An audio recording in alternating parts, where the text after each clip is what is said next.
What's up, guys? Coming to you after work. Just me today at the shop. I decided to come up here after dinner to tear into the 6.0 motor. See what's wrong with it.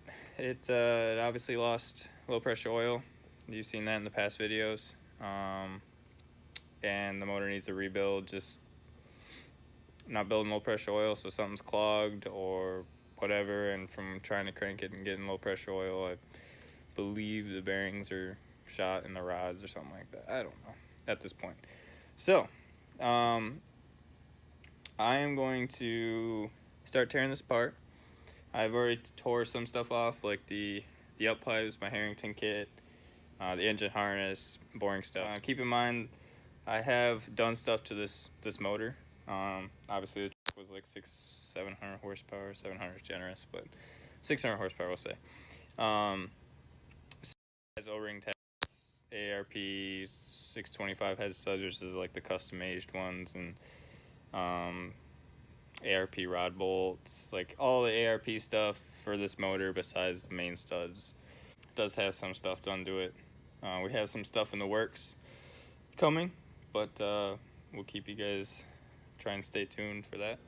Alright guys, so getting it tore down, pulled the water pump pulley, thermostat, intake, EGR delete, HPOP housing. I keep on forgetting this is actually a stage 2 from CNC Fab in Ohio. Can handle like 275 conventional, 275 cc conventionals, and I believe 330 hybrid, 330 cc.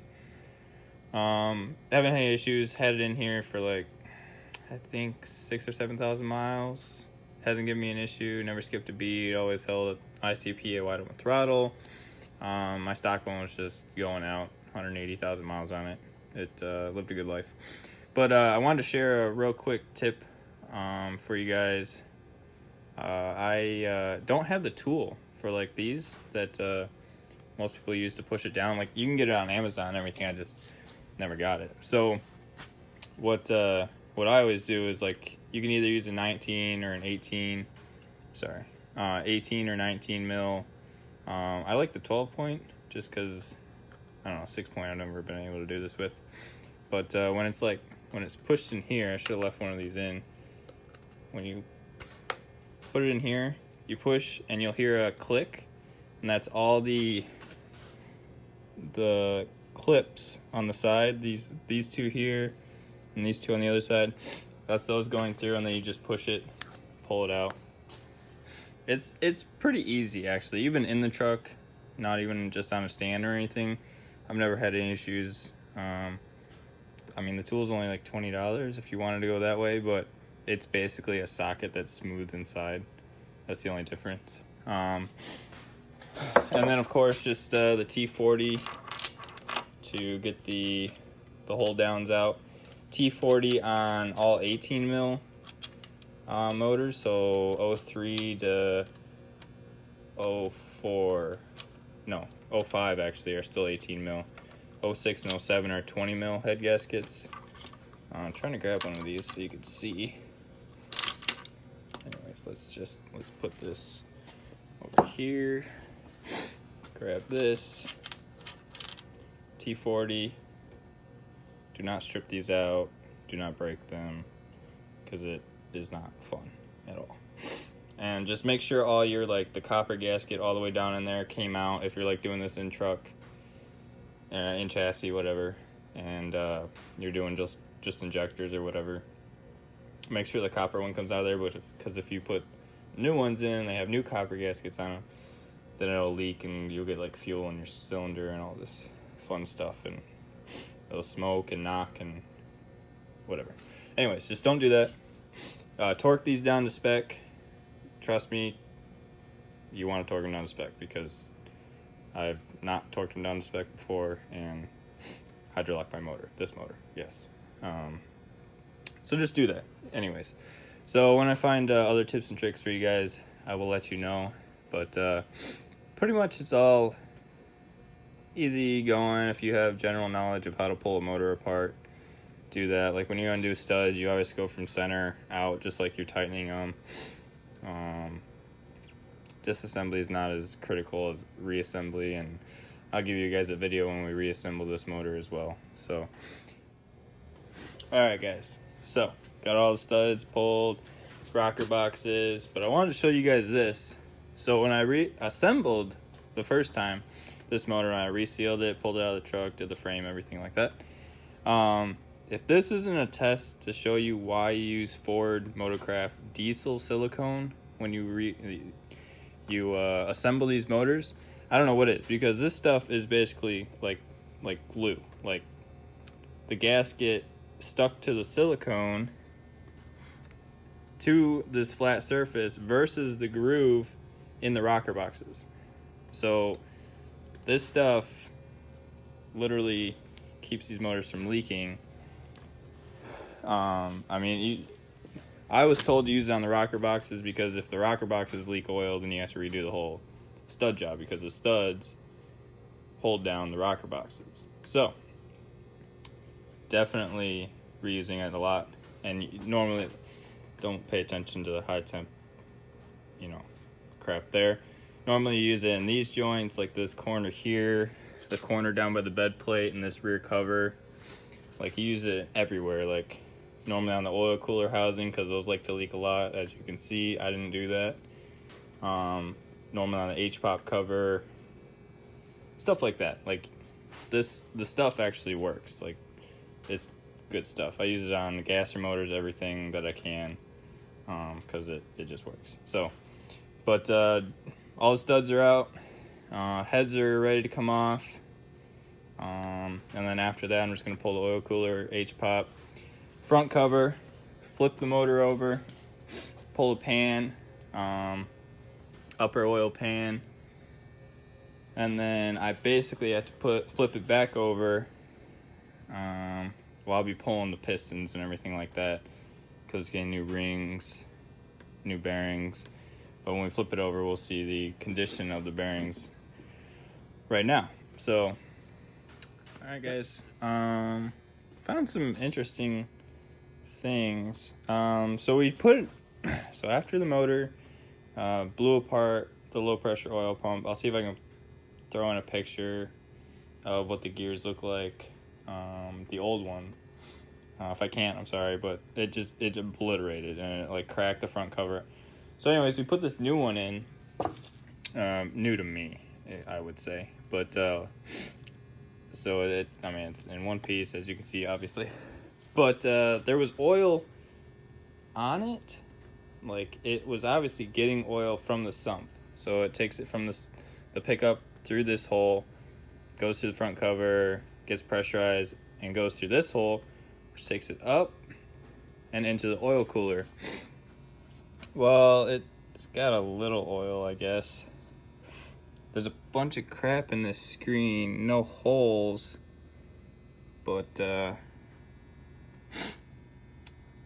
I'm not too sure. And then it goes from here into the high pressure oil pump, and then it goes from the galleys and goes up to where are they? This one? Or one of these two are oil, but goes up to the head, goes to the lower end, stuff like that. So to be honest with you, I don't know why it wasn't building low pressure oil. Maybe one of the galleries were messed up, but the pressure sensor is right here on top of the oil cooler.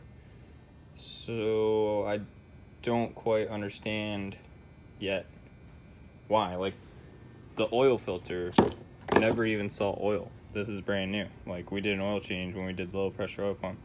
It may have got a squirt of oil, but I mean, you guys are gonna say like, well, you should have cranked it over longer, but like we were cranking this thing over for a long time,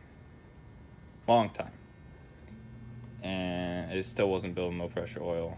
And I think that if you go to the last video when we got it running and Jensen was in there with ether, and like you can hear a loud knock, not like a fuel knock, like a knock.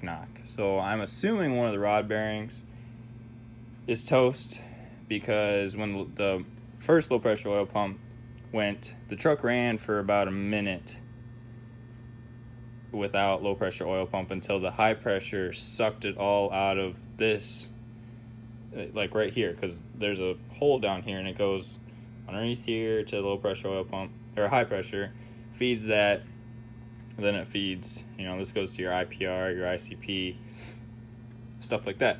So it ran until this didn't have oil anymore, you know, as bad as that sounds. Because I didn't realize what was happening and I couldn't hit the key fast enough, yada, yada, yada, whatever. So, we were cranking it for a long time. So the reason I tore this apart was I heard a loud knock that sounded like a rod. And so that gave me a good enough excuse to tear this apart. Not that I really wanted to rebuild it, but oh well. So basically all I have left to do is pull this screen, which I could do at the moment. Oh, my bad. I'm sorry. I'm retarded. This goes to low pressure oil pump. There's not a hole over here. I'm sorry. This goes to low pressure or high pressure oil pump. Goes over here, comes up, goes through the pump, out this. This is your J tube. Goes to your branch, which go to here, and then stand pipes go to your injectors, yada yada. So this catches the crap before it goes into high pressure oil pump. So hopefully that caught all the metal. I don't see any holes, but you could really see all the crap that the thing catches.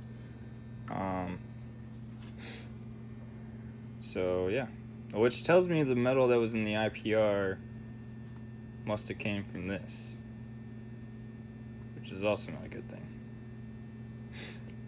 Oh well, but at least the ball, like 03s have an issue with pushing that ball out, and then you lose. That's why like 03 pumps go bad so much.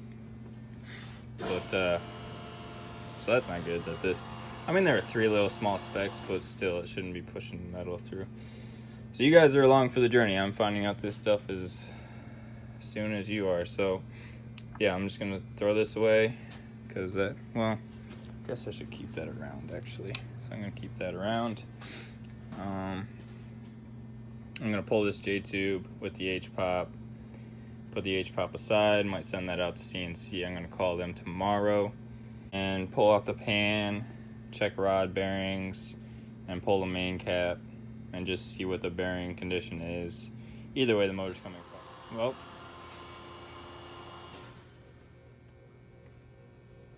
found chunks of something. It's metal. Big chunk of something there.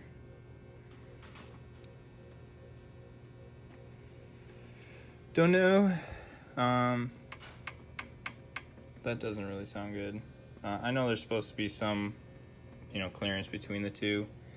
I'm about to pull this upper oil pan off. There could be a oil gallery plugged up that I can't see and only hot tanking will take care of. Not totally sure yet, but yeah, just want to let you guys know that. I'll let you know in a couple minutes what the rod bearings look like. So got the upper oil pan taken off. This is the one that was making the noise. That isn't good. It even took pieces out of the bearing, which were right here. Thankfully they're not, the crank is still in good condition. A little bit of scoring you can kind of see, but nothing that catches the fingernail. So I'm hopefully just able to get it polished if the main bearings are still good. And I apologize earlier, I said I'd pop a main cap, but it's actually a whole bed plate, which you kind of have to have on the ground to do that. And so I'm pretty much just gonna stick with how it is right now. This one next to it, it's not as bad. You can still see a lot of scoring. The crank itself is not that bad. But yeah, this was definitely the one knocking. I'm probably gonna stop at this tonight due to the fact that my camera's about to die. And I'm kind of tired because after untorquing those head studs. Alright guys, that is it for this one. good and bad news. At least we found the knocking noise that I was talking about. Ended up being that rod bearing. Haven't totally figured out why it didn't build low pressure oil, but either way, get it together. New bearings, new seals, a couple other goodies thrown in there that you guys have to stay tuned for. But I appreciate you guys. Yeah, just stick around for the next video. And Brendan, we should have a shop day here coming up within the next week or so, and we'll pull the rest of it. I didn't pull the pistons or anything because it's just getting late and I want to go home. So that'll be on the next video, and then we'll work on some other goodies for the 6.0. We got some more stuff coming. So, and I will talk to you guys on the next one. See ya.